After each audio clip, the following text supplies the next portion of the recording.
Welcome to The Explainer. In this guide, we're diving straight into Dr. Sahindra S. G's research, and it's all built for us, for teachers. We're here to tackle a huge question. How do we truly master the art of learning ourselves so we can pass it on? So let's start with the question that I think is on every teacher's mind, right? How do we go beyond just covering the curriculum and actually create students who are truly unstoppable learners? Well, the answer isn't just one simple trick. Dr. Sudandra's research shows us it's more like a confluence, a place where powerful rivers merge to create something even greater. It's about combining proven techniques. So let's really get into that metaphor. The whole idea is this confluence of learning. It's this special place where the hard science of how we learn meets the practical art of how we teach. That's where the magic happens. So think of it like two powerful streams flowing together. On one side, you've got the science of learning, the fundamental principles of how our brains are actually wired to absorb information. And on the other, you have the art of learning, the hands-on, daily techniques that bring all that science to life in our classrooms. Okay, so let's talk about that first stream.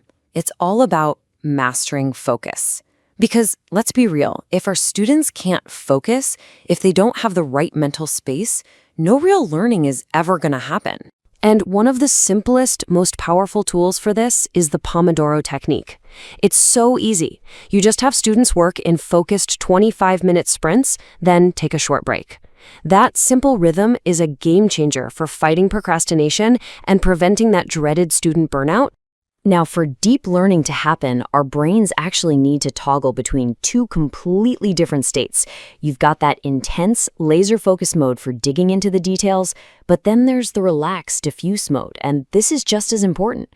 It's where our brain makes connections and sees the big picture. Those little breaks in the Pomodoro, they're perfect for letting the mind drift into that creative state. And to really sharpen that focus, we can actually use something called Parkinson's Law to our advantage. It's this simple, universal truth.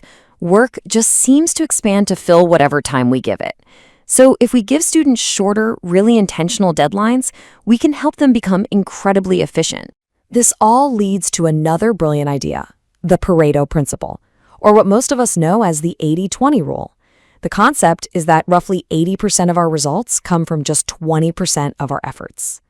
Our job as teachers is to help our students find and really zero in on that critical 20%. All right, so once we've got focus dialed in, what's next?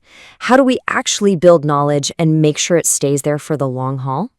Well, that brings us to our second stream, making information stick. The key idea here is something called chunking. Honestly, the best way to think about it is like building with Lego blocks. Instead of trying to hand a student a huge, complicated concept all at once, you break it down into smaller, meaningful chunks. Once they really get a chunk, they can start connecting it to others and build something amazing and complex. Okay, so we've got these chunks of knowledge. How do we make them stick?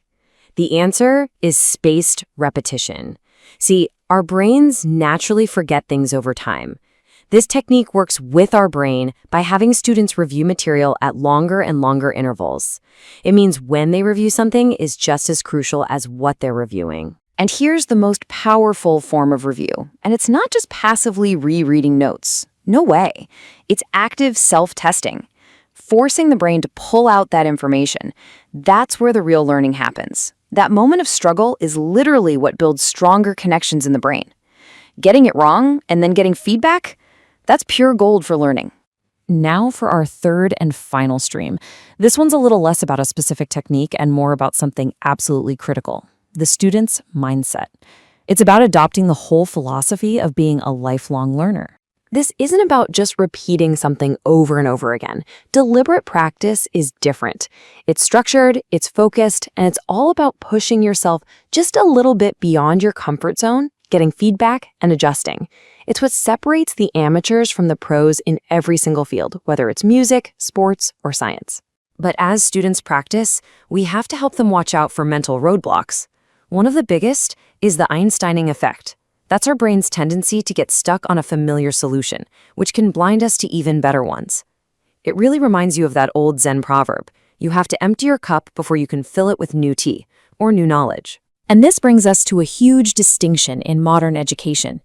The difference between facts and concepts.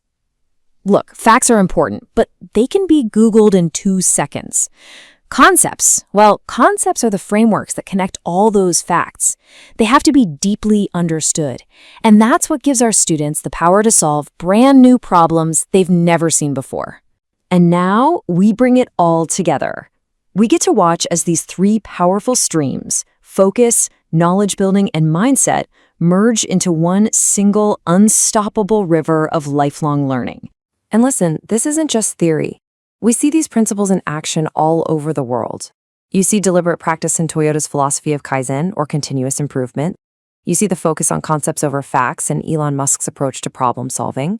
Dr. APJ Abdul Kalam was a huge champion for conceptual clarity in India, and learners like Scott Young use intense self-testing to master complex skills. It's everywhere. So here's the real takeaway. When those 3 streams, focus, knowledge building, and mindset, finally merge, they create something far greater than just a collection of good ideas. They form a mighty, nourishing river of learning that is powerful and unstoppable. So, as educators, this is both our challenge and our incredible opportunity. It's on us to bring this confluence to our students, to turn our classrooms into true sources of curiosity and mastery. So the question I'll leave you with is this: how will you create a confluence of learning in your classroom?